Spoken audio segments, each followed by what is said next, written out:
All right, so my name is Genevieve Taylor. I'm managing facilitator for the Solano Subbasin GSA Collaborative and executive director at Ag Innovations, subbing for Amy Ryan, who has been the Community Advisory Committee facilitator.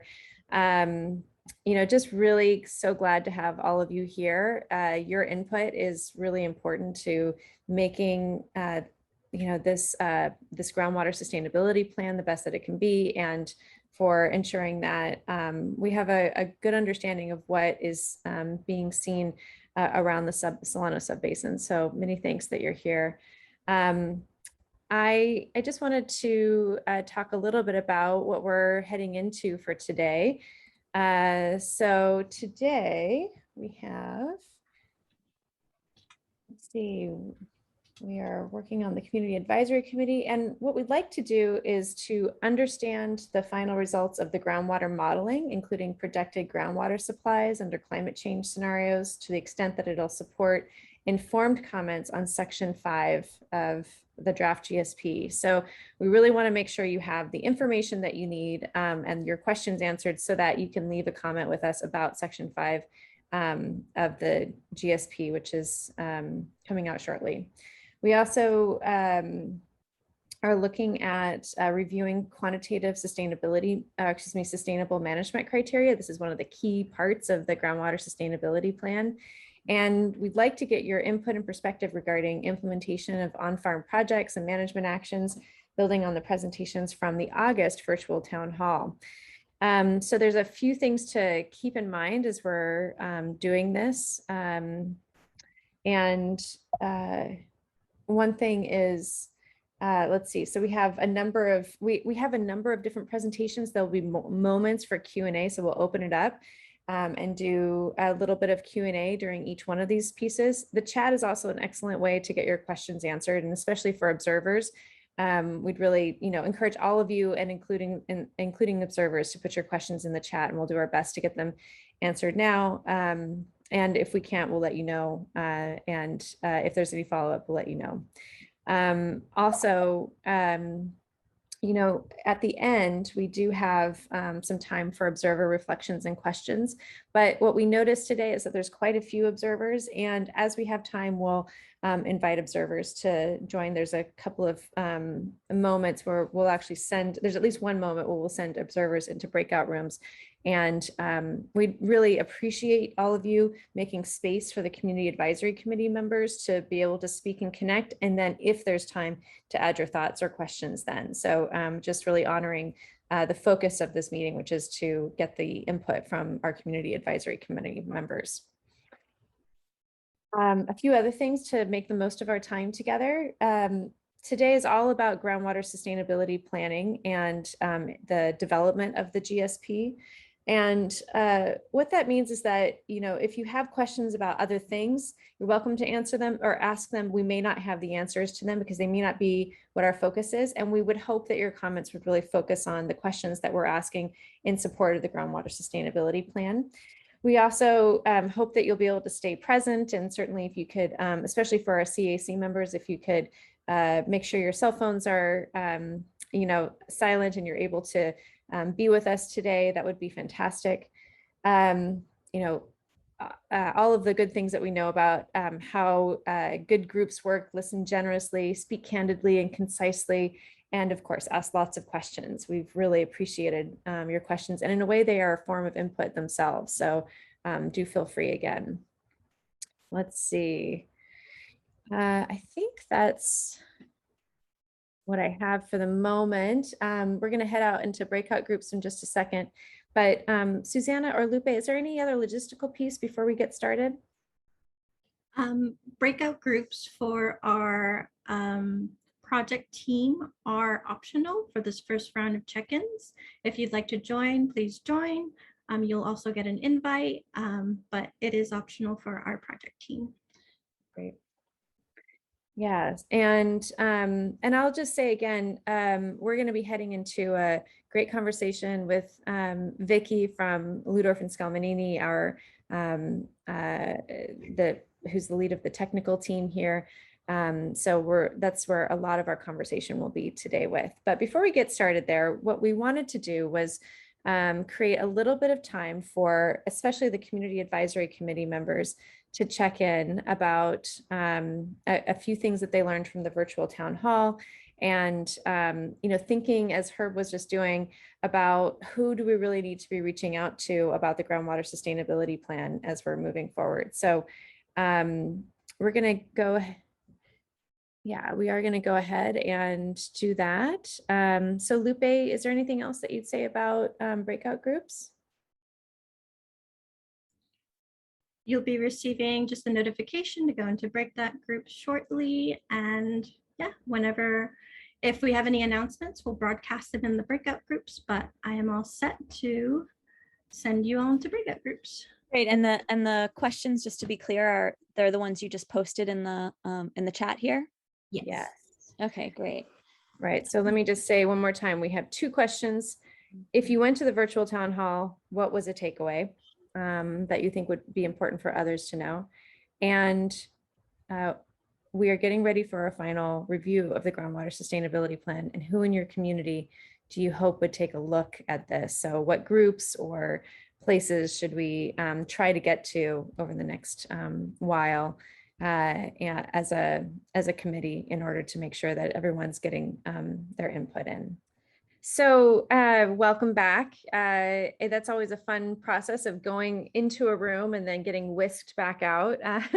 So I hope you weren't in the middle of your sentence when you came back, but we'd like to take just 1 minute. And if you had any ideas about, the groups that we should be going to or the places, if you could write them into the chat right now, that would be fantastic. The other thing is, if you have questions that you're really hoping that we get to, or something that you're really interested in today, we'd love to hear that as well in the chat. So the way to find your chat is on the Zoom window. If you place your mouse on it, it should have a toolbar that's on the bottom of the screen, and you'll see chat. You just click on that, and you can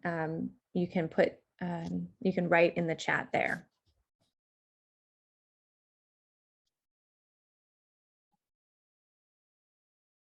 All right.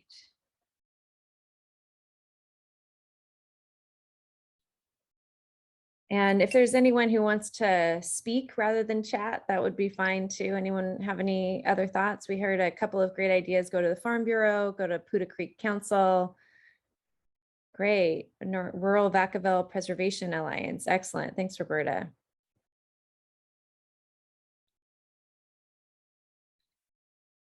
CAC members.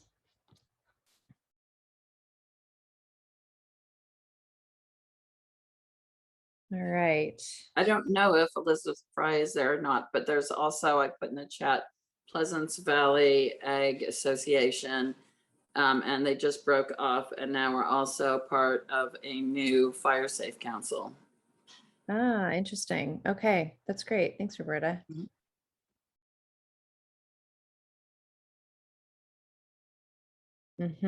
Yeah, thanks, Thomas. That's great. And yeah, so maybe working with the Farm Bureau to focus on those kinds of ag landowners in the eastern Solano County area. And then, of course, in the Dixon area. Great. Group had a suggestion of the Lower Puda Creek Coordination Committee, Dixon RCD and growers east of Dixon. Great. Well, these are great suggestions. Really appreciate it. And if there's any specific organizations, please put them on in as well. Excellent. Yeah. Thanks, Herb. Thanks, Jennifer. National Marine Fisheries, Northwest Area of Subbasin. Okay.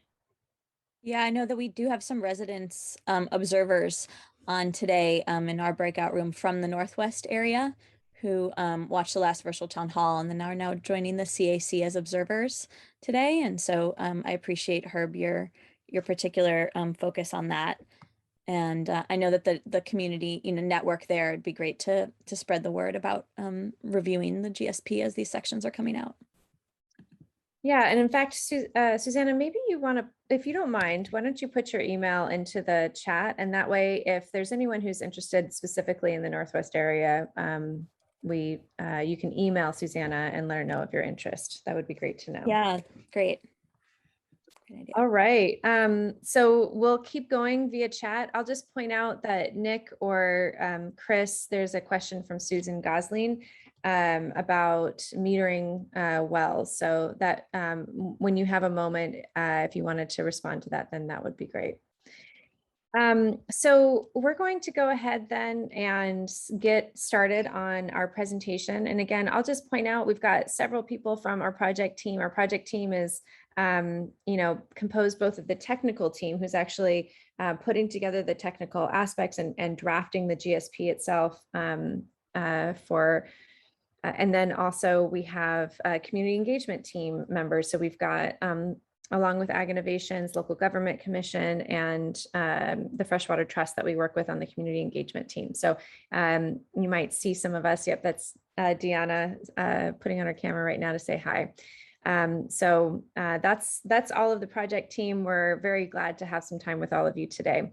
So Vicki, why don't you get us started on the first presentation on on the hydrologic model results.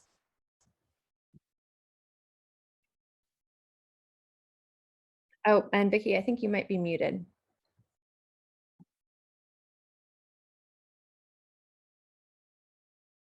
If you need, I'm going to ask you to unmute. Hopefully that will help. Okay. All right. Thank you, everybody, for attending this afternoon. And we have a number of folks who are on today's call that were also joining in on the August town hall. So you'll see that there's a little bit of overlap here and there, but we also have some additional information that we especially wanted to bring forward to the Community Advisory Committee this afternoon. So on topics, Genevieve mentioned that there's 3 broad areas. The first 2 are related to the groundwater budget, and particularly some groundwater modeling results. So this is Nick Watterson and others on the modeling team that have finished up, what we're doing with the modeling of the water budgets and also future projections under climate change. And we'll take a brief pause for questions, and then we'll dive into relating groundwater conditions to the avoidance of undesirable results. And this is something that was introduced at a higher level during the town hall, but we'll go to a more quantitative level during today's discussion. And we'll take a longer pause for questions and discussions after that. And then we'll turn to some additional discussion, particularly of projects and management actions in the Northwest focus area. So we're going to dive right in, and I apologize for those who might be observers and not having followed along previously and the Solano Subbasin activities during the development of the GSP. That the development of the model and integrated hydrologic model has been previously discussed with the group.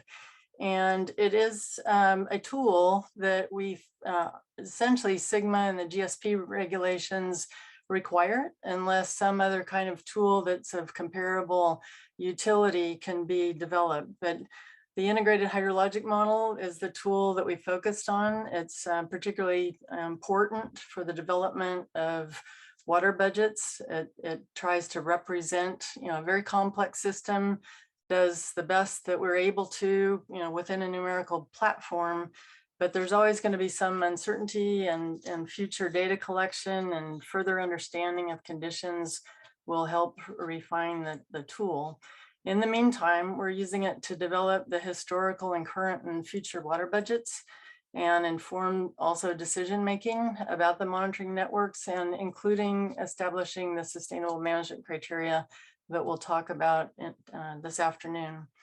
And importantly, and as required by the GSP regulations, we're using it to simulate climate change. And this is for conditions over the 50-year planning and implementation horizon that's required under SGMA. On the lower right-hand part of this image, we're showing the Solano integrated hydrologic model footprint. It extends beyond the subbasin boundary proper and extends to the northeast, south, and southwest of the area.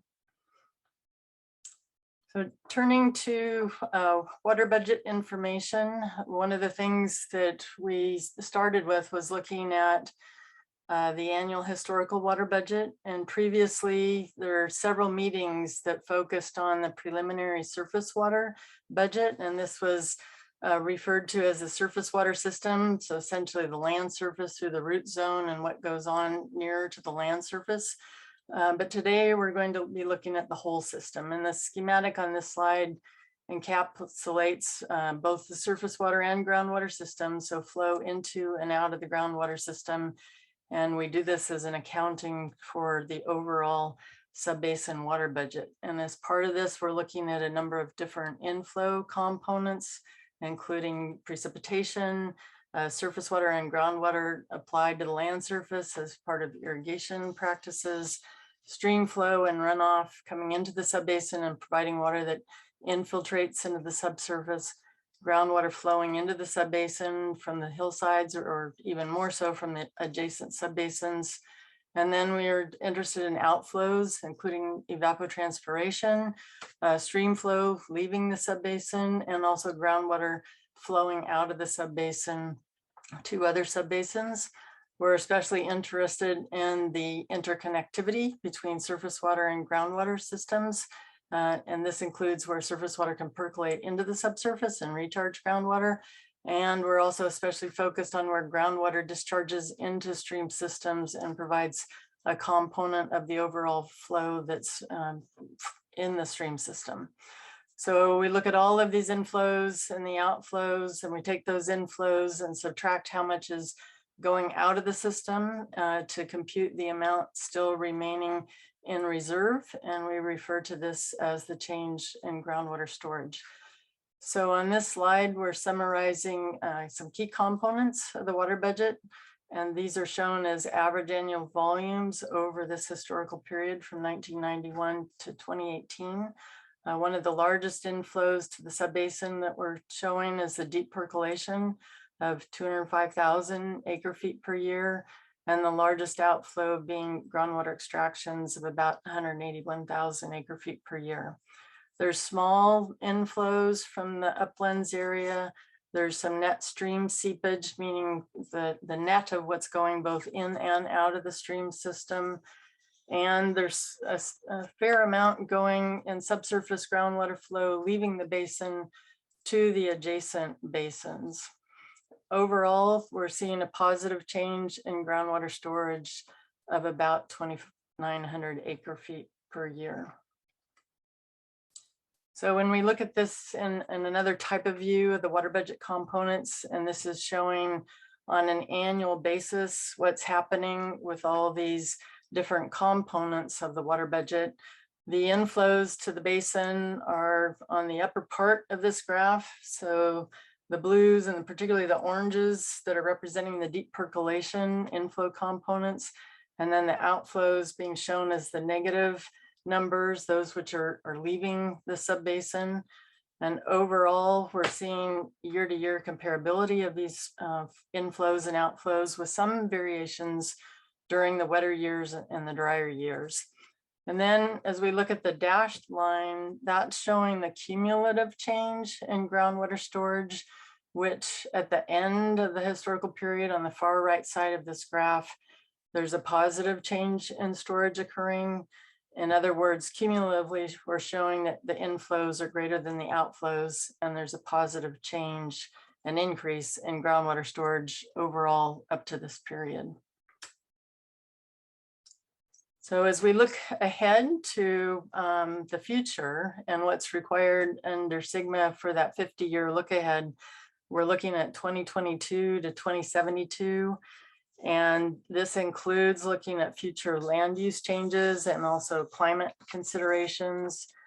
Key components are again shown here on this slide as average annual volumes over this future period. The largest inflow, again, is deep percolation, about 195,000 acre feet per year. And the largest outflow, again, is groundwater extraction, about 185,000 acre feet per year.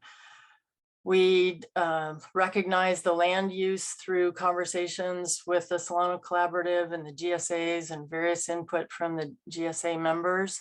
And there's actually quite little occurring in land use changes. There's some increase in urban footprint, and there's some decrease in the agricultural footprint. Other components of the water budget are smaller, particularly subsurface inflow from the uplands is quite small. The net stream seepage, looking at both the inflows and the outflows into the groundwater system, and the net of that is about 55,000 acre feet per year. And then subsurface groundwater flow leaving the basin to the adjacent basins is around 63,000 acre feet per year. And again, we see a slight positive change in the groundwater storage of 800 acre feet per year. This is really looking at a basin in balance, during this modeling period based on these theoretical conditions of hydrology into a future year period. It's something that would be revisited as between when the GSP is submitted the first time and with that 5-year update, there will undoubtedly be other global climate modeling efforts done, and kinds of hydrology to look at into the future would be updated. So as we look at the overall subbasin water budget, this is highlighting numbers where we're now in chart form, and we've done all these different sorts of evaluations from the historical period on the far left of the columns here to future land use with climate change on the far right. And we have different water budget components that we're tracking.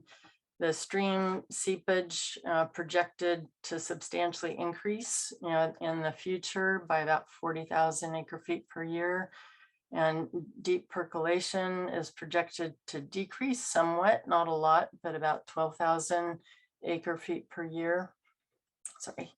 And then we have a slight pumping shift, about 4,000 acre feet per year. So really a pretty small amount. As I just mentioned, the land use changes are not dramatic. Now we're again looking at some subsurface outflow to adjoining basins. This is projected to increase by about 26,000 acre feet per year. And what we're showing overall, and you may have done the math in your heads already between what I talked about in the prior 2 slides, we're seeing a shift in the annual change in groundwater storage by about 2,000 acre feet per year.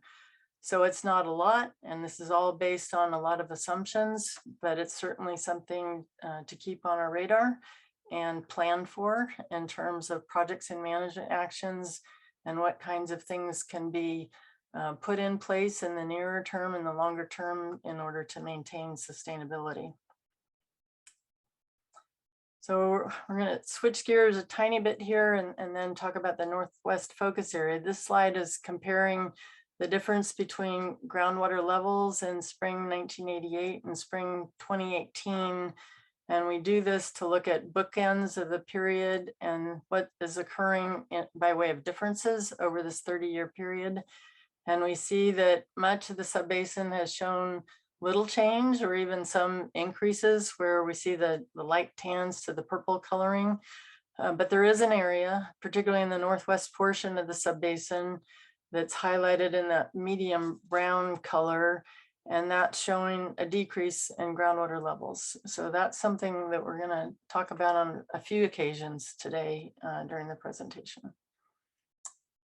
So on this slide, we're talking about now, we're going to head into some slides that discuss the groundwater modeling results for this Northwest focus area. So we've highlighted in red on this slide up in that northwestern corner, some of the part that we're going to carve out and compute the water budget for as a focused look in this part of the subbasin. So with this slide, we're summing up the key water budget components. So we just a couple slides ago looked at the overall subbasin and what's going on. And here we're taking a closer look at just a portion of the subbasin, same historical period. And we're also looking at the future projected land use and also the projected 50-year future land use along with climate change in different kinds of climate scenarios. And we're seeing that the change in groundwater storage is quite similar for all of these scenarios, but it is showing a decrease in groundwater storage on an average annual basis that ranges from about 160 acre feet per year to a negative 330 acre feet per year. So while on average for each of these different kinds of scenarios, we're seeing a relatively small change in a single year, when this is accumulated over a period of years, it becomes more significant. So that's something that we're wanting to pay attention to, and that's what we'll talk about in more detail as we go along. So I'm going to take a pause there and see if we have questions before we head into talking about undesirable results. Well, I can just speak first. So Stephen, one of the questions I think is probably of greatest interest would be a question that Stephen posed, which says, you know, is the ideal situation that adjacent subbasins are balanced? In other words, there's no subsurface flow going across these boundaries. And I guess I'll give my my perspective, but and then Vicky and others can chime in. But I mean, certainly under any natural setting, pre-development, groundwater moves, and it would have moved across basin boundaries. There are you can look at the magnitude and try to evaluate the magnitude of pre-development flow conditions and those things of that sort. But and so I guess ultimately under Sigma, the reality is that there's a recognition that there are going to be these subsurface flows, but that the subbasins can't essentially impede or prevent adjacent subbasins from being sustainable. And so it really places a large emphasis on cooperation across those boundaries. So making sure that both sides of a boundary are agreeable to to those conditions and what they're expected to look like. So that would be my answer. Vicky, I don't know if you want to add to that.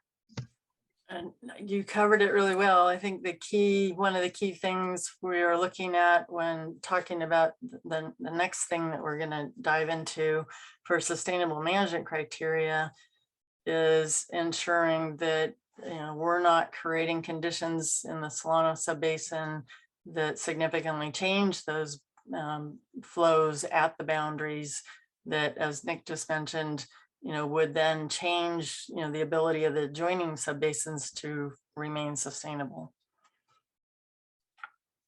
Do we have any other questions? Looks like there is another question from Thomas, from another CAC member. Do you look at shallow percolation from irrigation as part of the water balance, or is it just the deeper aquifers that are important for Sigma? Good question, Thomas. We're looking at it all. So everything that is going into the subsurface, and as part of the modeling, it has results where we can look at it in bulk, across the entirety of what's going on, or we could look at it, as to specific part of this groundwater system. And we do want to know about two parts of the system in particular, what's happening to replenish the principal aquifer that's the upper part of the groundwater system. And we also want to know about, what is occurring to replenish, the groundwater that's produced from the deeper part of the groundwater system at much greater depth. So it's helpful to have the layering of the model to be able to, do more analysis of the whole system altogether or parts of that system. Great. And there was one final question about oh gosh, there's actually two questions now. So You know, I'm actually a little worried that we're not going to be getting to our next presentation around time. And so, Nick, do you think you could take a look at these and answer them over chat, and we'll Yeah, circle back I to can them? answer. I can try to take a stab at answering them. I was waiting to see if we were going to answer them in live, but we'll Yeah. go this way. Yeah. Okay, why don't we'll come back to them live if we need to. And Thomas and Stephen, you can let us know if we want to circle back in a little bit. All right, thanks, Vicki. Okay, so the following slides are examples of the types of conditions that are undesirable for the subbasin. And it particularly highlights why monitoring and assessing sustainability indicators are so important to achieving the sustainability goal for the subbasin.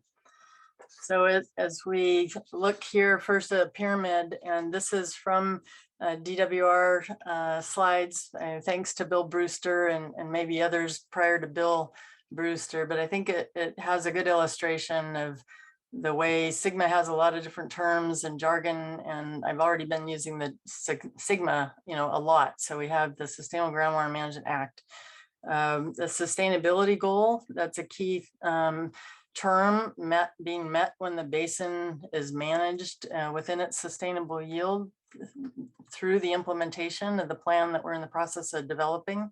But the stakeholder process is like today's meeting. It's a really important of defining that sustainability goal and also the linkage between sustainable yield that is only accomplished, the defining of that term is only accomplished by defining what can be achieved to avoid undesirable results with 6 sustainability indicators.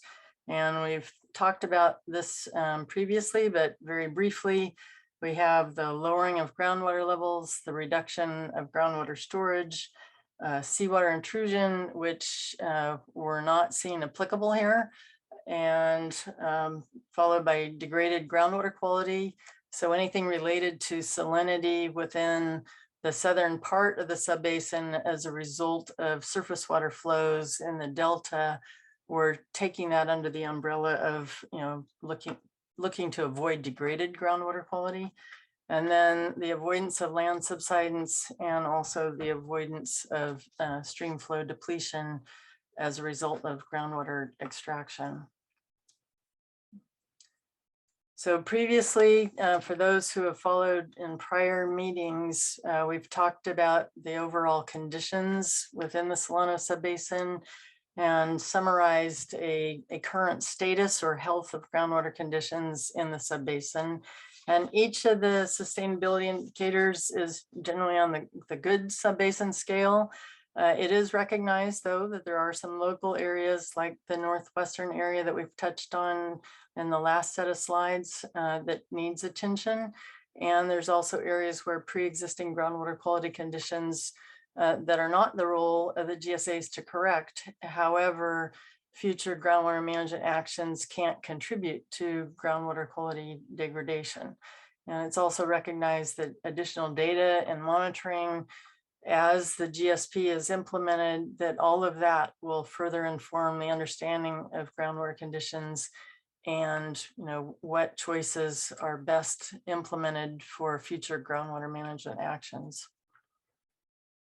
So on this slide, we're showing examples of the different types of metrics.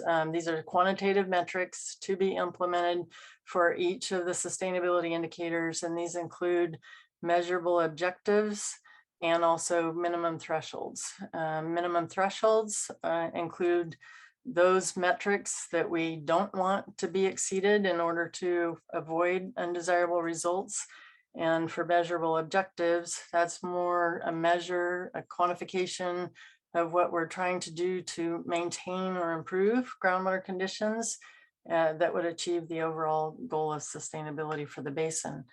So the different metrics, they can include different kinds of units. So lowering of groundwater levels, that's typically in the form of elevations.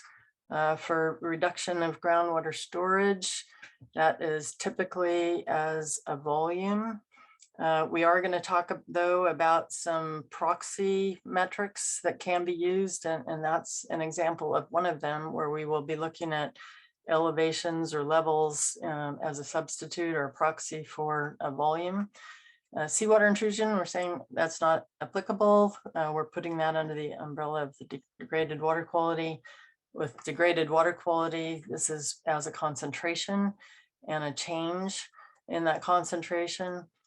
With land subsidence, typically looking at a rate of inelastic land subsidence. And for surface water depletion, the typical metric would be looking at a volume or rate of stream depletion caused by groundwater extraction.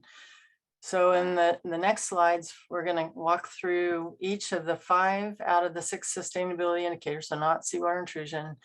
And first, we're going to describe qualitatively what we consider to be significant and reasonable conditions that we're trying to avoid. This is something that we had previously met with the CAC and talked about. We're going to do a brief refresh on that.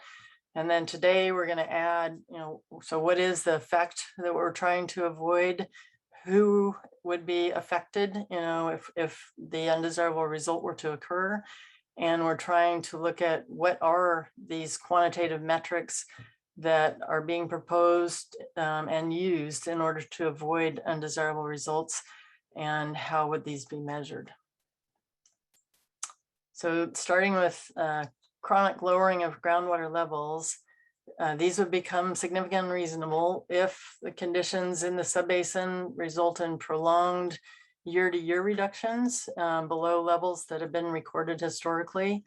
And Sigma allows for excluding groundwater level declines that may occur temporarily during drought conditions, but that's only in the event that the subbasin can show how it would also manage the subbasin to be replenished during non-drought periods. We particularly want to avoid groundwater level decline in domestic wells that would affect the capacity of those wells to produce water. And we also want to avoid groundwater level declines that would affect groundwater dependent ecosystems. So all those systems that are relying on groundwater for their viability. So here we have several things going on this slide. These are for the quantitative criteria, the measurable objectives, and the minimum thresholds. On the left-hand side of the slide, we're also showing representative monitoring sites. These are sites that are a subset of a larger monitoring network. And these representative sites are where we would assign these metrics that we're coming up with to avoid the undesirable results, or to which we strive to achieve, if it doesn't occur already, the measurable objectives. So for this sustainability indicator, we've identified 39 of these representative monitoring sites, 31 of which are in the upper part of the groundwater system, and another 8 wells that are in the deeper part of the groundwater system. So in the deeper part of the system, we're referring to the basal Tehama formation.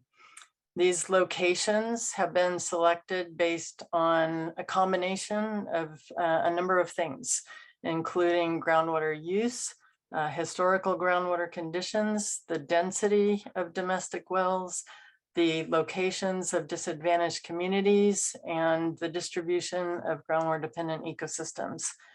For the minimum threshold, we're looking at a minimum groundwater elevation when we're talking about the upper part of the groundwater system as an example. And this would be looking at conditions within the 1991 to prior to 2015 period.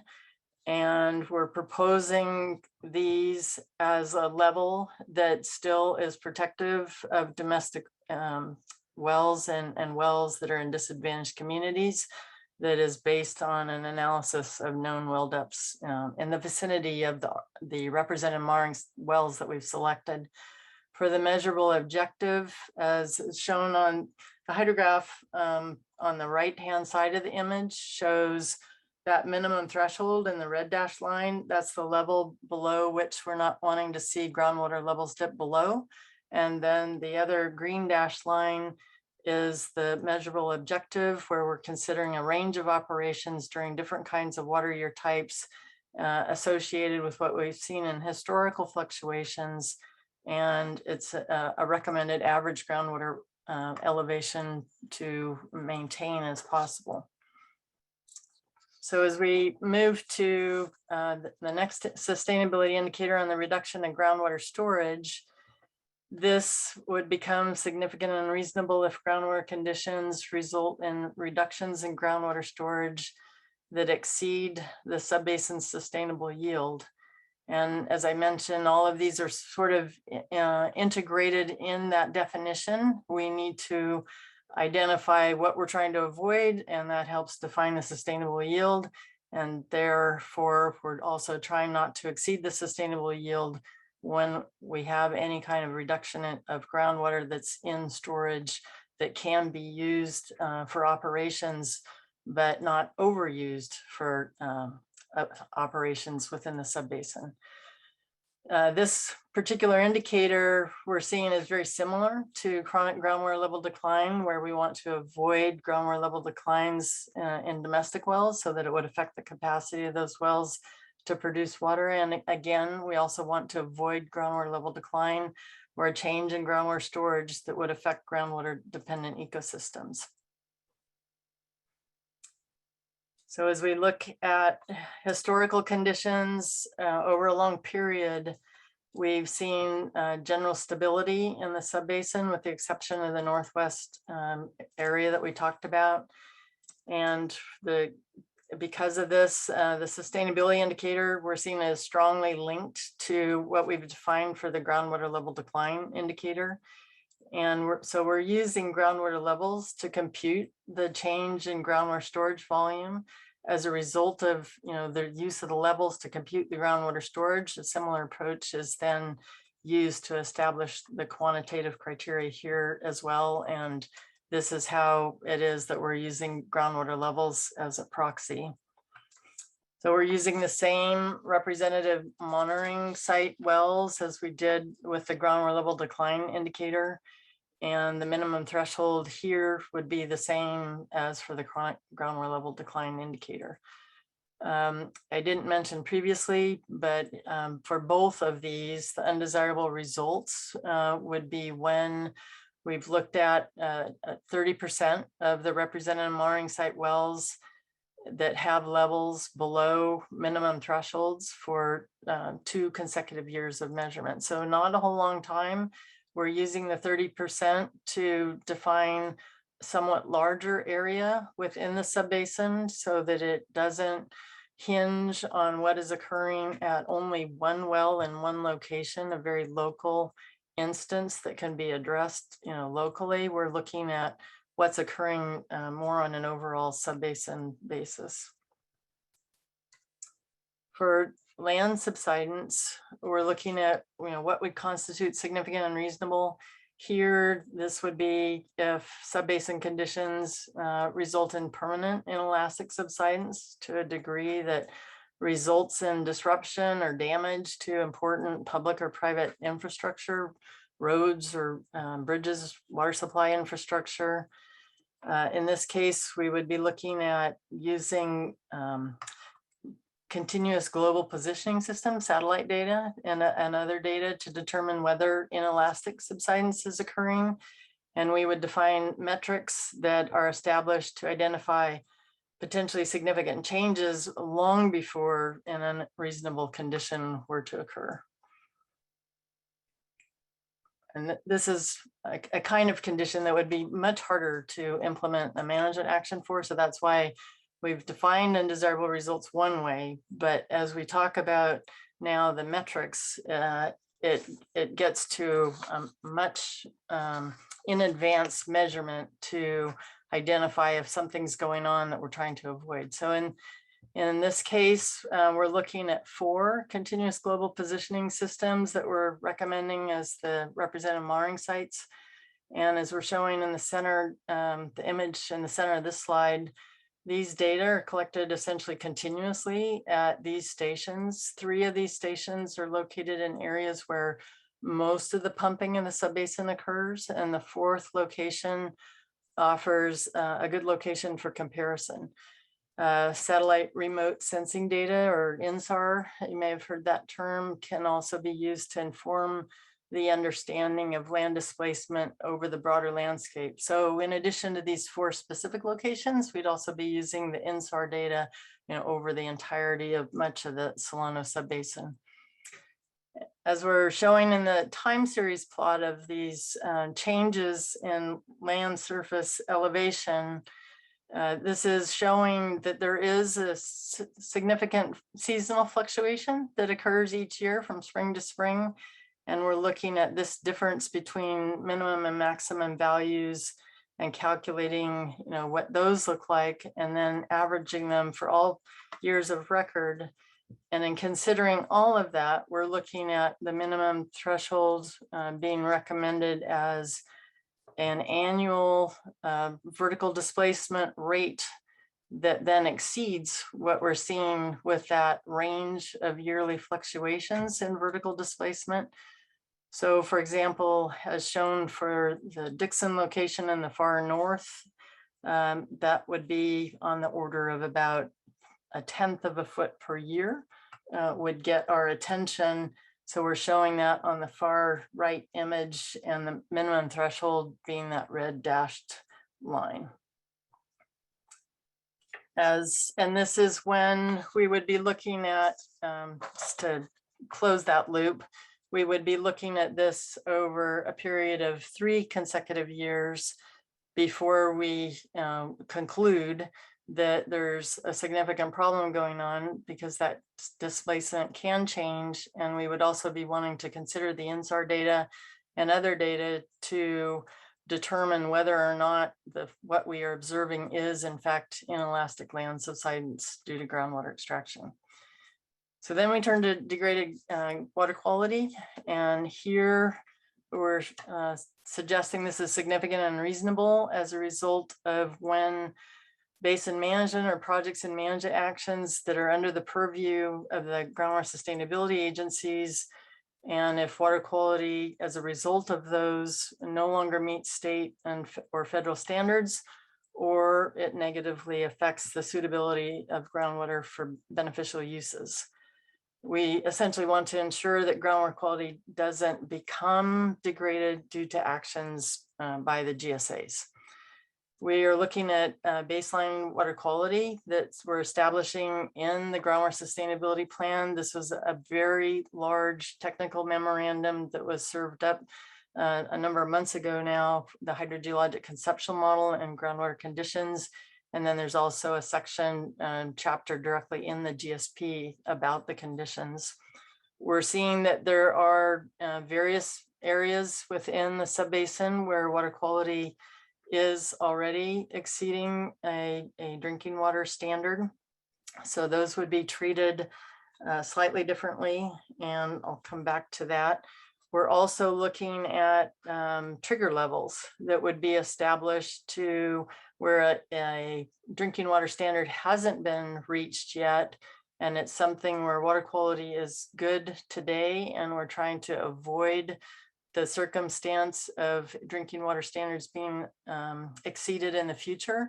We have trigger levels in order to identify that trends are moving in a direction that's undesirable before we even get to undesirable results. And so this is particularly the case for constituents such as nitrate and arsenic, where we want to, that are primary drinking water standards, where we're wanting to avoid a concern that's developing before we get there.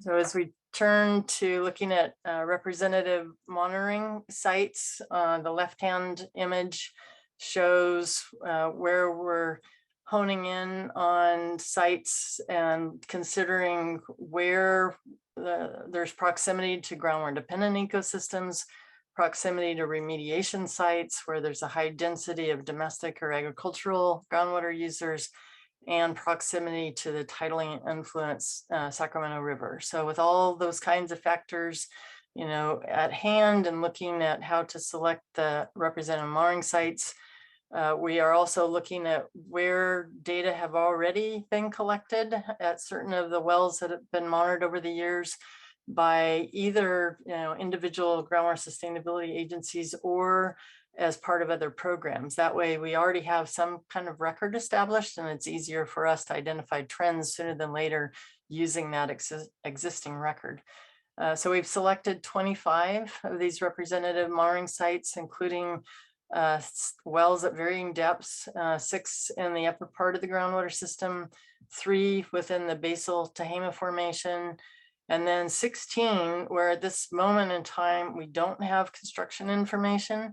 So this is somewhat of a data gap where a lot of the data where groundwater quality information exists in the public record from all kinds of existing monitoring programs, where the construction information isn't directly linked up to well construction information. So we'll in these years between the submittal of this GSP and the 5-year update, we will be doing a deeper dive to see what we can do to ferret out well construction information for these wells that have no known construction at this time. In some cases, we can sound the depth of the well and have some clue about whether or not it's completed in the upper part of the groundwater system. But in the event that we find that there's not a utility in the wells because they have no construction information, then we would be looking at filling an area need with a different well. For the minimum threshold, in this case, we're recommending it be the maximum contaminant level or the drinking water standard, except where there's a pre-existing pre-SGMA water quality condition. In that case, we're suggesting to add 20% to the concentration that we're observing today in order to account for things like laboratory and measurement variability. The key constituents of interest that we've identified include nitrate and TDS, total dissolved solids, chloride, arsenic, and hexavalent chromium. These are both naturally sourced and also from human influences. The undesirable result in the case of degraded water quality, we're looking at defining this as 25% of the wells, the represented monitoring wells exceeding that minimum threshold of the drinking water standard. And again, this is based on trying to represent what's occurring over a larger area of the subbasin and not a very localized occurrence to just one well as part of that RMS or represented monitoring site network. This exceedance or these exceedances, whether it's one or more at different locations, they would be assessed as an average concentration over the most recent 3-year period. And here we're showing an example for total dissolved solids where the minimum threshold would be the recommended level for this secondary maximum contaminant level of 500 milligrams per liter. And then the measurable objective would be the average of the range of concentrations that have been observed at this location with a fairly long record already from the late 80s. And as we move to the next sustainability indicator, we have a number of slides on this indicator. So here we're looking at surface water depletions becoming significant and unreasonable if, as a result of groundwater extraction, we change the timing and duration of the connectedness between groundwater and surface water. And if that is reduced relative to what has been monitored for historical conditions, or if as a different and separate indicator where we have information on surface water flow volumes and rates, and if those are reduced as a result of groundwater extraction compared to historical conditions. And in the case of the Poudre Creek, here we have a very specific and already established compliance requirement with the Poudre Creek Accord. So here, Poudre Creek flows need to continue to be maintained in compliance with the Accord. Altogether, this sustainability indicator works to avoid effects on groundwater dependent ecosystems and reducing surface water availability. As we look at who would be affected, and we're trying to maintain conditions so that they're not affected, important beneficial users include critical habitats, and this is collectively known as groundwater dependent ecosystems, but it includes a wide breadth of different kinds of communities. So plants and animals and natural communities, all of which rely on groundwater to meet all or a portion of their needs. And we're showing here the critical habitat map from the U.S. Fish and Wildlife Service with key areas showing where important habitats support these communities. As we move to talking about our representative monitoring sites, we've included 6 shallow sites where monitoring wells are constructed in the existing groundwater and surface water monitoring network. And also there are 5 stream gauges along Poudre Creek that are already specified as part of the Poudre Creek Accord.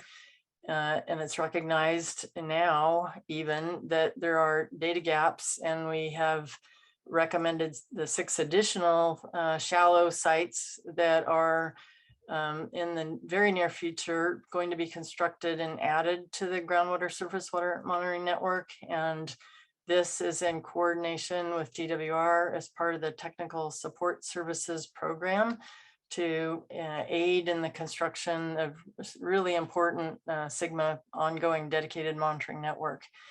We also are recommending the development of flow rating curves for existing stream stage monitoring sites so that flow can also be monitored at those locations. Based on previously presented work and discussions of the groundwater and surface water conditions and the primary location of most of the groundwater pumping, the focus at this point in time has largely been on the northern and central portions of the subbasin.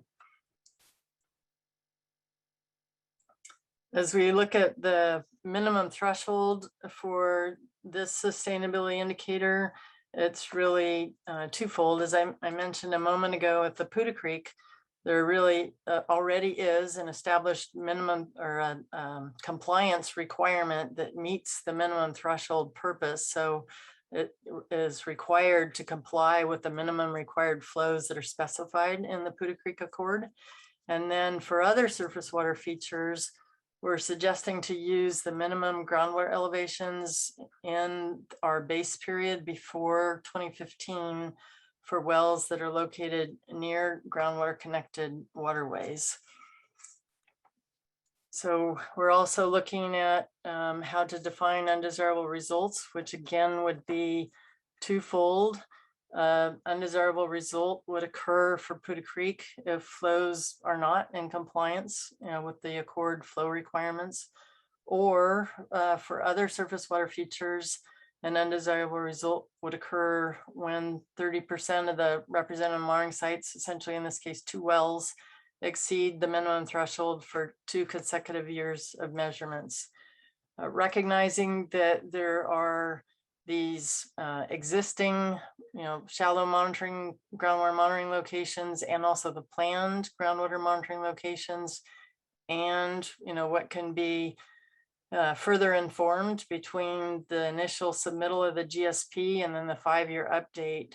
There's likely to also be some refining, of what can be understood about groundwater conditions when these shallow groundwater monitoring wells are installed adjacent to other surface water features. So with that, I'll pause here, and I think Genevieve, there's not only clarifying questions but some additional discussion. Yeah, definitely. I guess so where we're headed right now is and actually, if you don't mind stopping sharing your screen, Vicki, that'd be great. We wanted to just get any clarifying questions for the moment. There's been lots of great questions in the chat, and Nick, if you have any that you think it would be worth it to explain a little bit more verbally, then this would be a good moment to do that. But what I'd like to do is actually hear from especially CAC members about, you know, what surprises you had about this. What do you feel is missing, if anything? Is there anything that we should be considering or any red flags? So those are the questions that I want to hear from you on. And what I was hoping to do was actually just put you just briefly, just the CAC members into groups of 2 for maybe 2 minutes of conversation about that, just to like say, hey, here's my surprise. And the rest of us, we can answer any clarifying questions here for the moment. So CAC members, do you have any burning questions before we do that? And then we'll come back into more of a discussion. This is John Hopkins. I hope you can hear me. I'm joining by phone. There was a lot of reference to historical information, historical trends in this very interesting and helpful presentation that we just had. However, we need to bear in mind that future trends are going to be very different. It's reasonable to expect there is going to be significantly less rainfall in the years ahead, plus extreme flooding events. But I think this whole exercise has to be carried out on the assumption that the water availability for groundwater is going to go down substantially in the decades ahead. Okay, thanks, John. We'll take that as a comment. Really appreciate your thoughts there.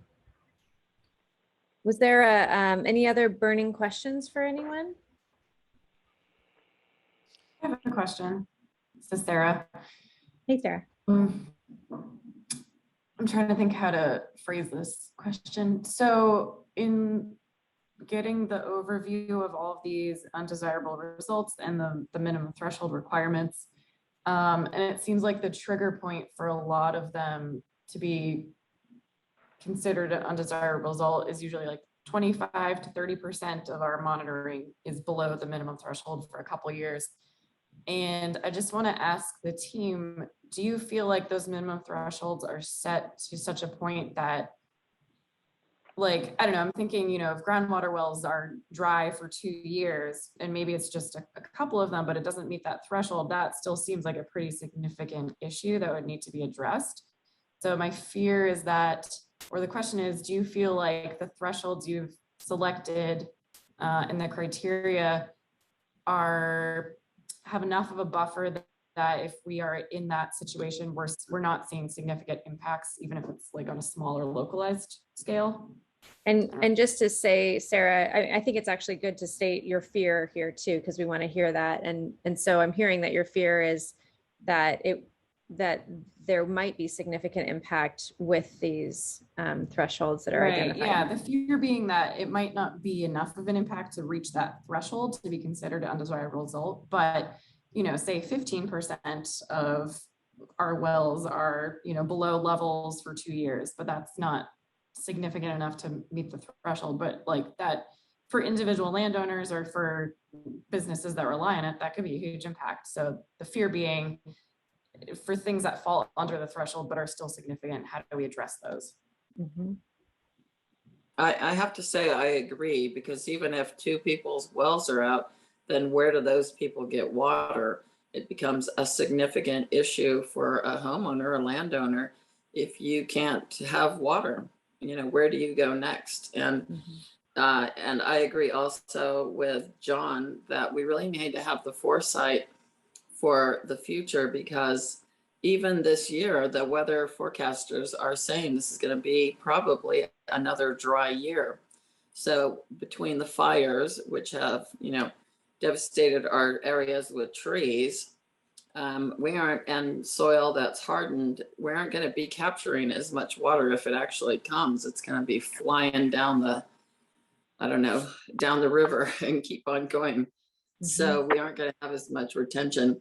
So I think there's not enough focus on what's happening in the future, and the data is from 2015 to 18. Things have changed significantly since then, I feel, in the area. So those are my concerns. Mm-hmm. I have a thanks. This is Elizabeth Fry. I have a comment. I came Mhm. late to the party, so I didn't hear a lot of the presentation. But what are we doing, or how can we encourage or help property owners keep more water on their property?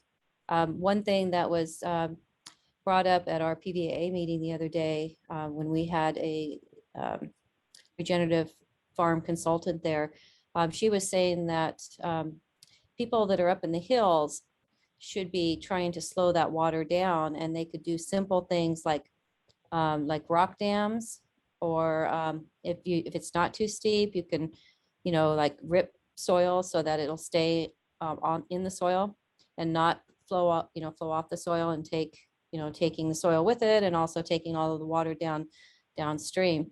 And we did that with our property, and it really held the water last year for a long time. So theoretically, if there was more of that going on, that would keep more water in the soil, and it would regenerate our groundwater. So is there any talk about trying to do that with property owners, or helping property owners with that? Maybe grants or resources and stuff like that? Yeah, actually, so Vicky, I'm going to pause for a second, because this is you guys, I'm so happy. I don't think we're going to go into breakout rooms because we're getting what we wanted right here. So this is fantastic. I just want to restate. So Sarah, we heard that you have that concern. I think we already talked about that. And Vicky, we can sort that out. Roberta, you're worried about the data and whether or not the GSP is looking far enough into the future around climate change. And Elizabeth, you're interested in, how do we help landowners take the right kind of actions to support the kind of sustainable groundwater management that we think is important given these things. And I'll just say to your question, Elizabeth, we'll be heading into a presentation that we'll be talking about projects and management actions. So we really need to hang on to that question, because it's exactly the right thing to lead us into that. So I'm going to put that one aside for the moment. I just want to open it up to any of the other CAC members. Is there any other kind of big comments, surprises, red flags, concerns that you have at this moment? And then we'll kind of address them all in one fell swoop. So John, we did hear from you, and so I'll keep going to Stephen. Did you have anything that you wanted to add in this moment? I think there's just some, there's only limited time for Vicky and all to explain what they put into the model, but these concerns about future climate change, I'm sure those are addressed. There are standard global models that are downscaled to our area, and I'm sure they're using those. So the concerns that, I think John was putting it like, we must assume it'll be worse. The models, they don't assume, they have good calculations based on the historical record and the anticipated changes. So I think the key is just to, get that explained somewhere to give them comfort that you're looking at a representative future. Yeah, thank you. And do you have any other, we've been having a good back and forth in chat, but is there anything else at this moment that you have as a red flag or a surprise, looking at the actual minimum thresholds and measurable objectives? No, when I first saw them, my concern was immediately addressed. It was that, just because it's better, you don't want it to go, you don't react, and you react before it gets to the bad. And what I heard was, yeah, there are thresholds for change that will be addressed. And I think the challenge also with a plan and a large group is the difference between what happens next year and an individual's well-going drive versus a broad program and policies. So it's just that'll just be a challenge to address the immediate, short-term, individualized problems and concerns versus a programmatic wide trend. Mm-hmm. Great. Okay. Thank you, Stephen. Appreciate your thoughts there. Herb, do you have any red flags, surprises, comments at this moment? Nope, I'm good. Okay, awesome. And Thomas, do you have any red flags, concerns, surprises? No, I don't. Okay. And any other CAC member that wants to add anything into the mix right now, and then we'll have Vicky respond. Okay, awesome. Well, so Vicky, I think there's a few different pieces. Where do you want to go first? Well, there are a couple that I wanted to add on to. One about the dry wells. So for the most part, earlier on in the slides and also in the next set of slides, we're going to be focusing on the Northwest focus area. And so that is an area that we are giving special attention. Aside from that, when we look at the rest of the overall subbasin, the Solano Subbasin is in a far better place than a lot of the subbasins to the south in the San Joaquin Valley, where we are looking at what were the historical conditions over time under stable conditions, historical hydrology, and we have quite a lot of buffer to work with as a result of that. So we didn't, like in the case of lowered water levels and then recovery of water levels with the Solano project, we didn't go back to the lowered water levels before the Solano project. We're picking water levels that are above, those elevations for setting the minimum threshold. So there is that buffer going on an overall subbasin basis. On future climate, and that is a really tough one because DWR also recognizes that the global climate downscaled models that have been used to provide guidance to the GSAs for the GSP development, that it is only current as of when those other models were created. So things are changing so rapidly that there will be a look ahead, there will be other global climate models developed, and there will be new hydrology to test. So I think it's one of those situations where we can try and look at the pieces of that hydrology over 50 years and what's going on in multiple dry year sequences and see, where do conditions go. But the whole thing is very dynamic, and we know there's data gaps to be addressed. There's more monitoring to be done. There's, the modeling to be updated, over time. There's additional information to be gathered on many levels. So we really appreciate, all of the inputs from all different perspectives about, what data can we look to at this moment in time that does exist from historical studies and information, and, what is recommended that we look ahead to that we need to know more about, and how do we integrate that in the overall going forward of the plan implementation. Yeah, thank you, Vicky. That's really helpful. And we also have the 5-year updates, and they are, intended to help update the GSP. And so that's also in relationship to the models. Is that correct, Vicky? Yeah, that's what I was trying to get at. So if I didn't say that again, that's what. Yeah. Okay, good.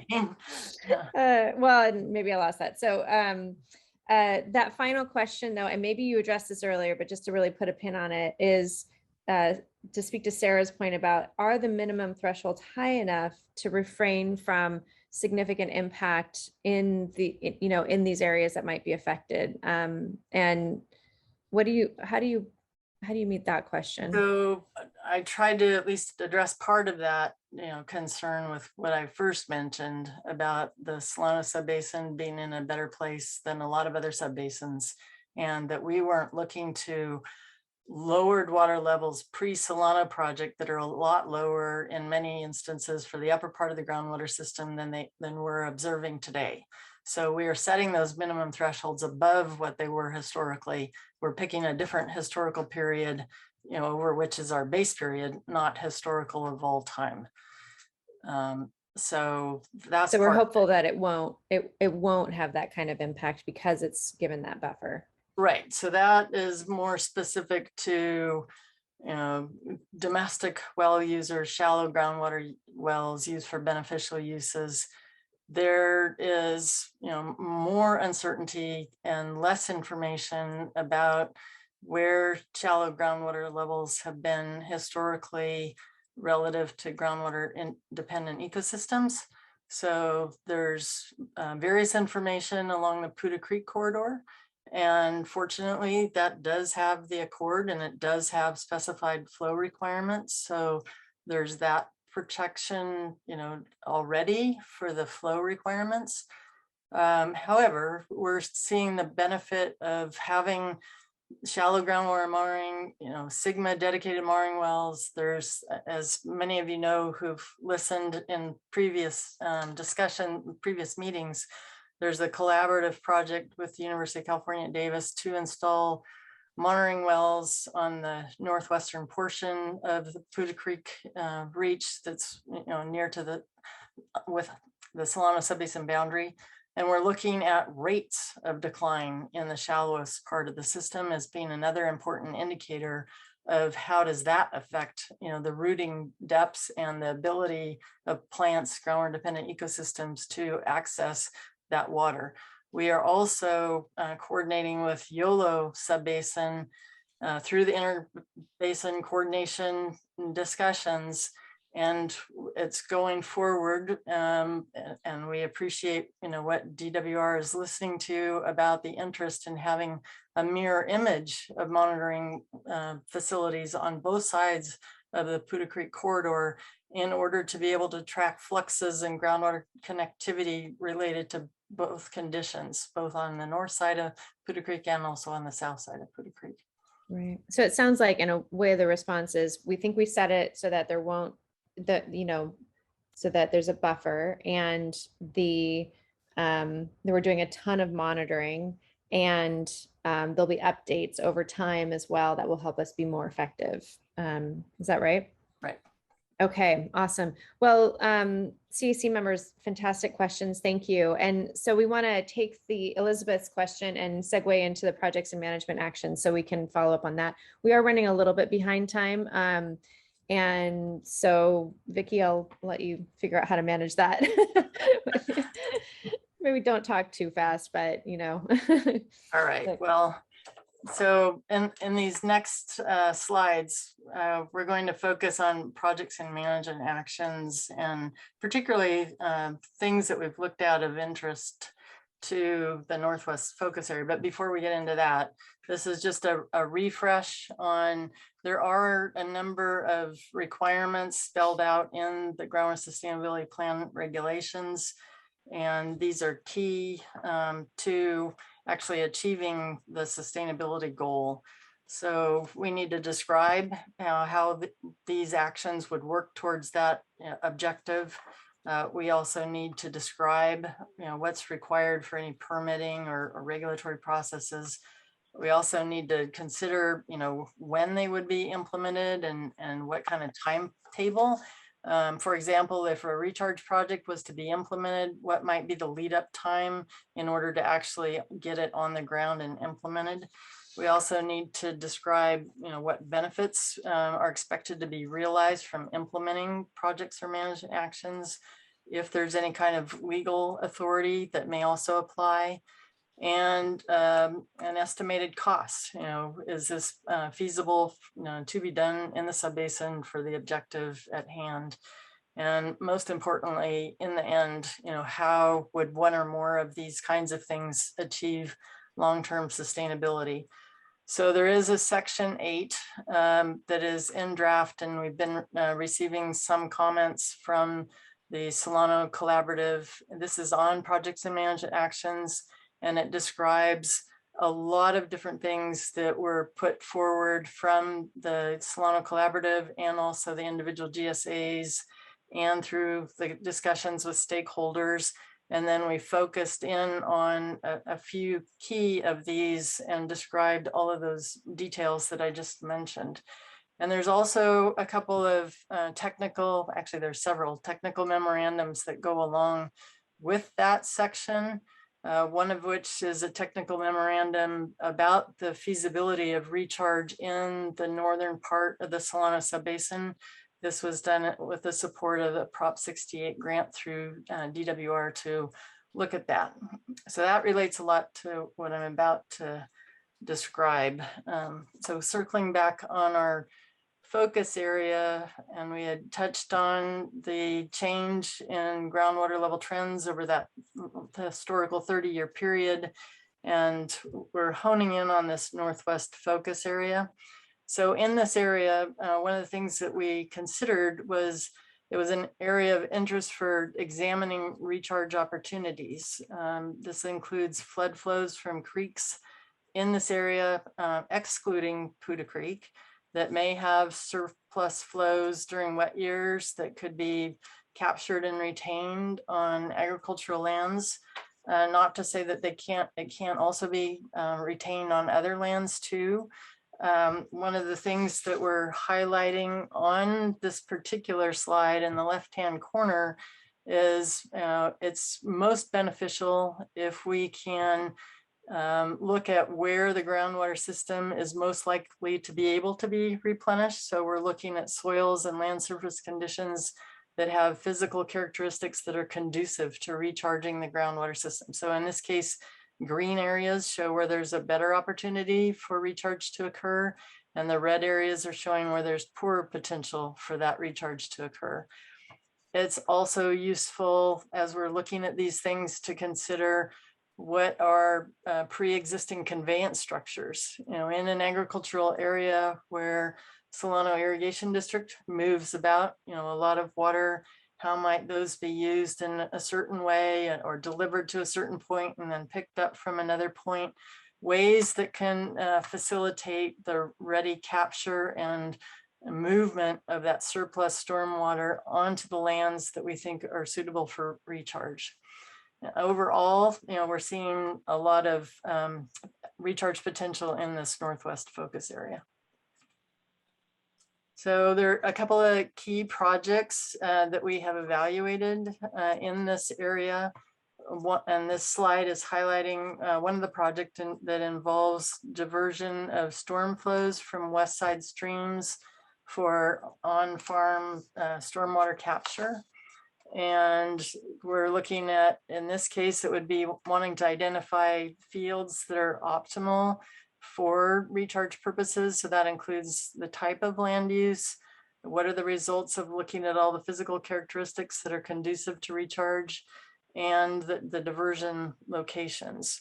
There's also a focus on ag fields that are not planted, at least not at this time, in permanent crops that might present a concern depending upon what those are.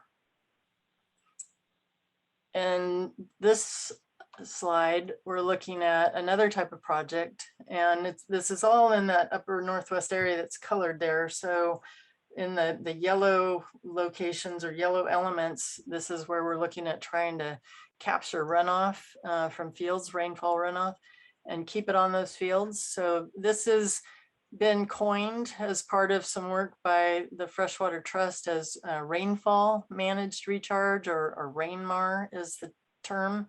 And it has the objective of capturing runoff from fields. And similar to what I mentioned for the other project, we're looking at trying to optimize, you know, what fields might be most successful for this purpose based on their land use, physical characteristics, and an overall ranking that occurred as part of the work that the Freshwater Trust and the technical team did to look at, you know, what are the possibilities in this area, you know, what can we quantitatively look at with the modeling tool to determine how effective this might be in this particular area. So with the model and looking out into the future, we evaluated the effects of the projects, including future land use and climate change. And we compared this to the future conditions without these projects. So on a subbasin scale, which is what this table's about, we're seeing that the stream seepage decreased slightly. We had an overall increase in deep percolation, which we'd expect with that objective of creating more opportunity for recharge. We had some additional subsurface outflow to adjoining basins that increased by about 3,000 acre feet per year. So there's more water that we've percolated. There's more water available to leave, you know, the subbasin. And we see that the average annual change in groundwater storage with all these different processes going on, it results in a slight increase, about 200 acre feet per year compared to when we look at it, the same conditions in the future with the change in land use and change in climate, but without these projects. So when we look at it on the scale of the Northwest focus area, then we see again a slight decrease in stream seepage. We see again an increase in the deep percolation because of the recharge, especially in this area. We see the subsurface outflow to the adjoining basins increase, and we see an increase in this area in the change in groundwater storage. Again, very slightly compared to when we look at it without these projects. This means that there's a decrease in how much groundwater storage would have been reduced without these projects. This becomes more significant when we look at it cumulatively over the longer period of time, in which case we see the relative improvement of about 8,000 acre feet per year, more groundwater in storage than without these projects. And this figure is just showing visually now the effects of these projects locally, and the dark blue colors show the area that have the greatest effect on the average annual change in groundwater storage, where there's been a slight increase. So there are a number of potential projects, that might be implemented to augment replenishment of groundwater in the system. This is from DWR. It's a schematic showing, all kinds of things that might be happening on the landscape altogether, including projects to capture and use surplus stormwater or floodwater, wanting to focus especially on suitable areas with the right kind of physical characteristics to actually accomplish the intended benefit, and but also needing to consider local landowner concerns and whether there could be detrimental effects that could result from retaining surplus water on the fields. The Dixon Resources Conservation District and Kelly Huff and Freshwater Trust, and they've been having some conversations with some of the landowners, about some of these considerations. We're especially wanting to have a broader conversation with some of the other kinds of outreach that were mentioned by all of this group at the beginning of this meeting. Who else might be able to provide information on landowner interest and input. So working towards wrapping this up, we've been completing sections in the Groundwater Sustainability Plan. Sections for the public have included 1 through 4, and I think 5 is imminent, and 7 is also the remaining sections, all with the exception of 1, section 9, plan implementation, have been provided to the collaborative. So the collaborative has been, and the GSAs have been working on any comments they may have. We also have a few technical memorandums. There's another technical memorandum that Nick Watterson and others on the modeling team have been hard at work at, and that's due out pretty imminently in the next week or so. And that, for those who are interested, is a deep dive on all of the model documentation, but the essential components and findings of that work are wrapped into section 5. So if you're not, wanting to know everything under the hood of the modeling exercise, focus on section 5. The entire draft GSP will be out for public comment. It's planned to be posted in mid-October. With that, we really thank everybody for all your attention, and we especially appreciate all the suggestions for outreach and also all the questions. It's really helpful to help us make sure that we've kind of covered a lot of the interests of all the stakeholders and committee members. That's great. Thank you so much, Vicki. Let's see. So I think there were a couple of questions in here as well, and I think they've been answered. But Nick, is there anything that you want to bring forward. Sorry, I was just still typing to answer one of Stephen's questions, but I think I guess there was one question. I think it was from Matthew about, why was recharge in these project scenarios being evaluated? Why was it limited to fields that were not planted in permanent crops? And I think we want to clarify that there was effort that in collaboration with the Freshwater Trust and others to outreach to landowners in the area, specifically agricultural landowners and growers, about the potential and interest in exploring these projects. And there was I don't know if it was resounding, but there was agreement generally that those with permanent crops were very hesitant to were much more hesitant to do recharge projects on their in terms of flooding of their lands. That isn't to say that you couldn't do some other activities. And so for the purposes of evaluating it in the model, that was a limitation that was imposed. We assumed that it would not be on these permanently cropped lands. Now, in reality, if a grower raises their hand and says, "Hey, I'm all for this, I want this," then by all means, that would be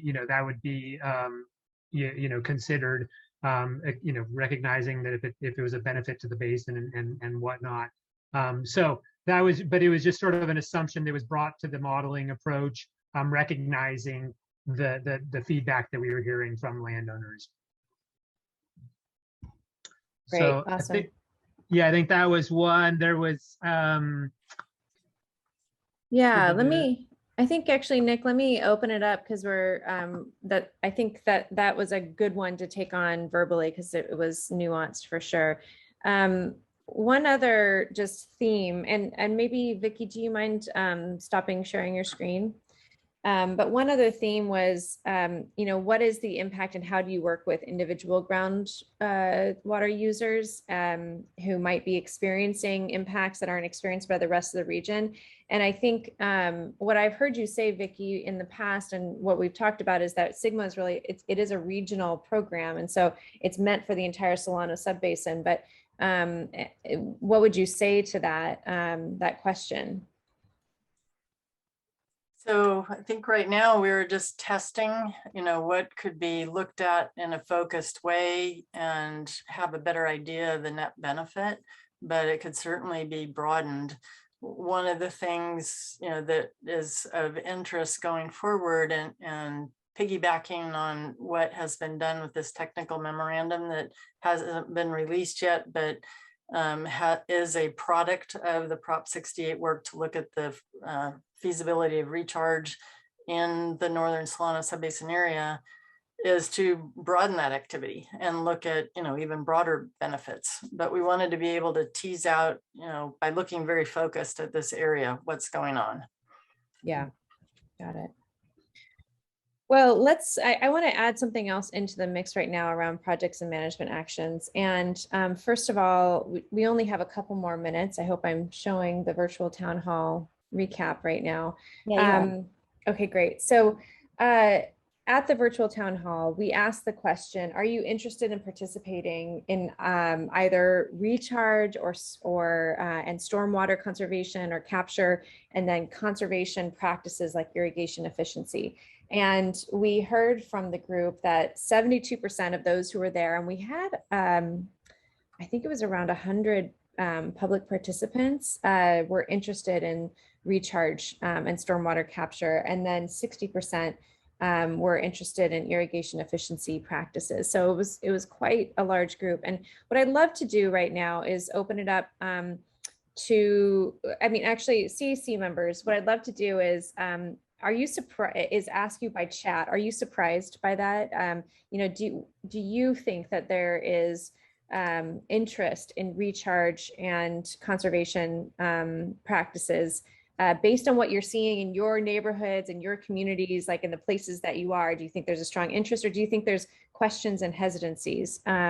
So I'd love to have you chat that for a moment. And then we also want to get our observers into the conversation a little bit. So observers, if you want to say something in relationship to this question or add another question or comment about what we've been discussing today, this is the moment for that. So CAC members want to see your chat, and we'll follow up on that in a few minutes. And then observers, if you want to raise your hand, either physically or you can put your mouse on the Zoom screen, and down under reactions, there's a raise hand, and it'll help me know that you'd like to say something, or you can unmute and I'll be keeping an eye out and see if we can get you in. So let's see, is there any observer who would like to add a comment about this or any other topic today? Oh, I see someone. All right, Susan, go for it.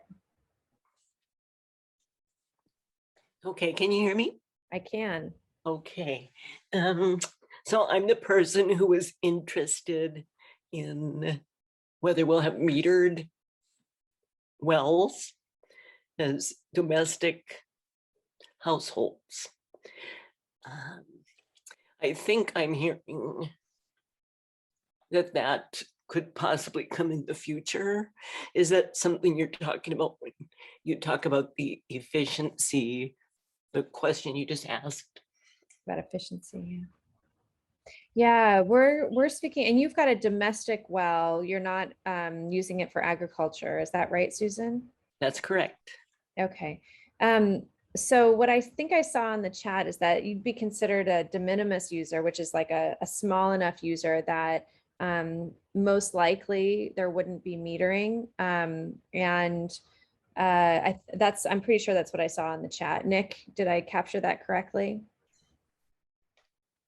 Yeah, yes, that's correct. If you're just using your well for domestic purposes, then you'd be considered, it in all likelihood and I say in all likelihood, unless you really pumped a ton of water such that you were not just a domestic well user, you would not be subject to that. And I think the regulations, there was a link that I posted in there.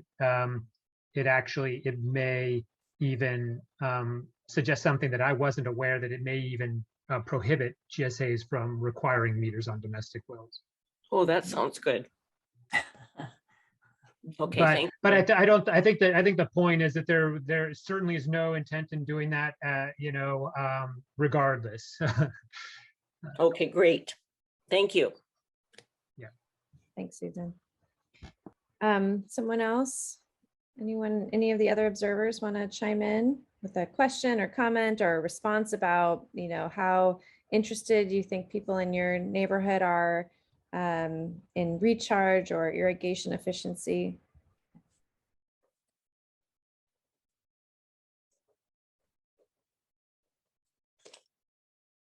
Okay, I'm going to go back to our CEO.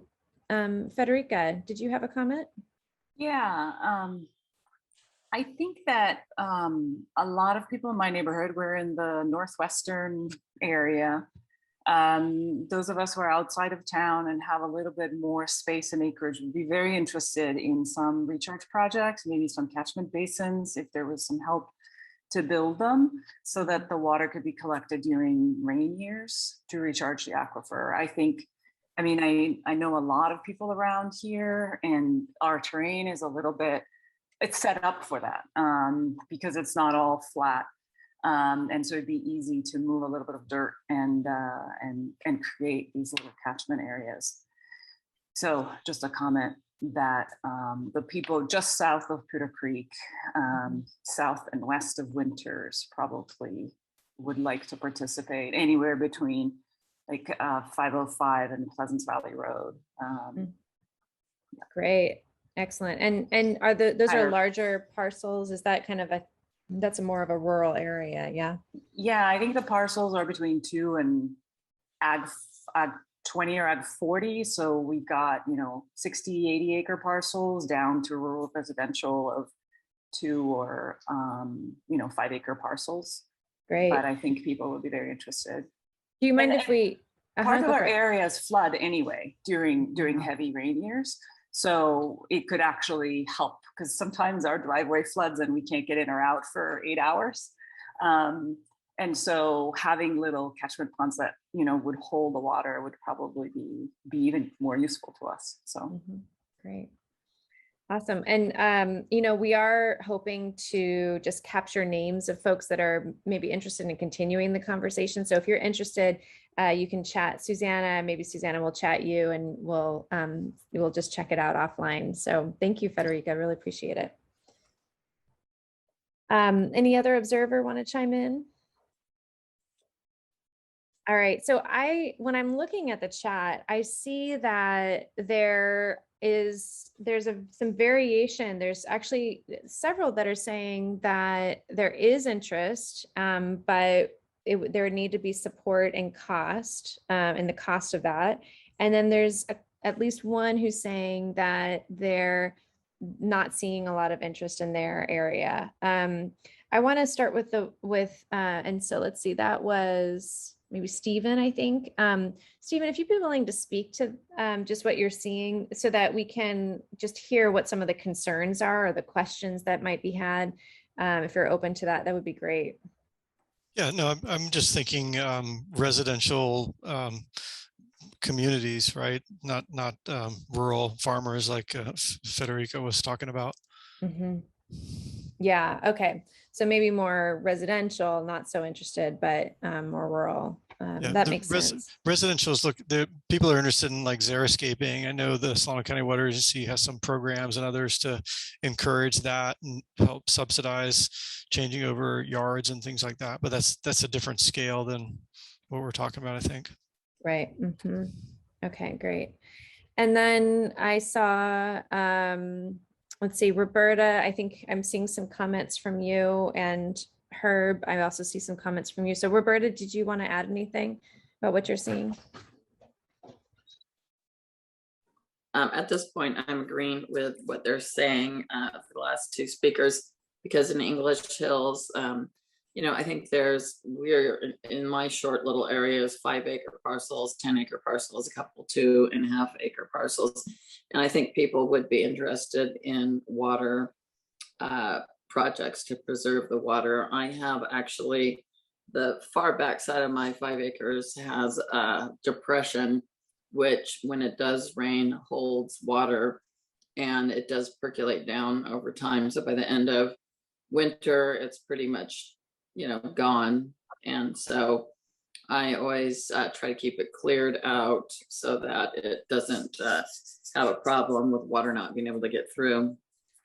And I did put in there that I think like the incentive programs for removing grass, the xeriscape was just mentioned, might be one way to help people. I have not done any improvements on that little area because it is expensive to get a contractor out here to get a tractor and to do something with it. So that's another reason why I haven't really developed it, but I do every year when it does rain. I haven't seen that last year or this year, do have water percolating there. Yeah, and what I'm kind of hearing is that there might be an opportunity for fact sheets or something that would help residential owners like you who want to sink the water, sink it, slow it, spread it, right? And ways to do that. So would that be helpful, Roberta? I think so. I think I myself have done some research, just like I noticed the comments from Liz Fry about the stuff she did with rocks. I think that would be a great way to address it, is I don't know if we could maybe have a big pile of gravel or rock somewhere in the community where everybody could share in it, something that not somebody's going to come and take away, contractor come and take it away with one fell swoop, might be helpful. And like you said, fact sheets on how to create, a smaller area that would allow the water to stay, and what it would require. Would it require putting in some center ground cloth? Would it require boulders? Something like that sounds great.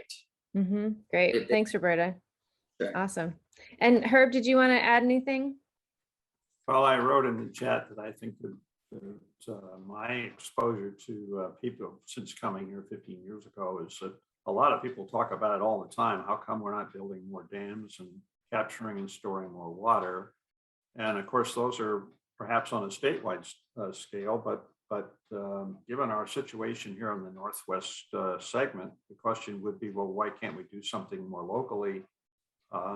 I, for example, spoke with Mark Rismer recently about whether or not some modest part of my creek bottomland could be used as off-channel storage or a pond, for example, for recharge. So, and I actually know a farmer with a large swath of land on the north side of the creek. He and I had that same conversation several nights ago. So I think there's probably more interest than you would imagine, but it would have to come with calm, trusting technical advice and probably the allocation of some grant funds so that people could do things that they haven't been doing and their land won't generate enough income for them to do that, you know, for the greater good. So that's, I leave it there. Yeah. Yeah. And I think that also leads into what I'm seeing from Sarah Morgan, who's Sarah, I'm seeing you talk about, like, are there incentives? What are the costs associated? How do we help farmers or what have you work with that? And what are some of the legalities involved? I'm seeing that in your last question. And there actually is they call it FloodMAR, a flood managed aquifer recharge effort throughout the state where they're trying to work out some of those questions. And I think they've figured it out, because I think everyone, I think, you know, at the state level, at least what I'm seeing is that there's a lot of interest in helping these kinds of activities happen across the state. So these are really great questions. And Sarah, is there anything that you want to add with that? Yeah, I think you captured it. Pretty much my main points are it has to make economic and legal sense for people to want to participate. And so, I mean, that could be challenging because at some point you'd have to figure out what is what price are we willing to pay farmers to fallow their yards or to have recharge on their lands? Because, you know, for most farmers, they're thinking about, like, I need to get through this growing season and make whatever I can because it's slim margins. So I think that's going to be one big hurdle to getting participation. And then the other one being clearing those legal hurdles. Mm-hmm. Yeah. Great. And Herb, you had a final comment. We're running low on time. There may be state programs or other agencies or something that are way off in Sacramento that might actually be involved in this kind of activity. But if you really want to make it sing, I think the local SGMA agency should become an intermediary that makes it friendly to locals. So most of us are not people who are wanting to spend a lot of time chasing people in agencies in the city 50 miles away.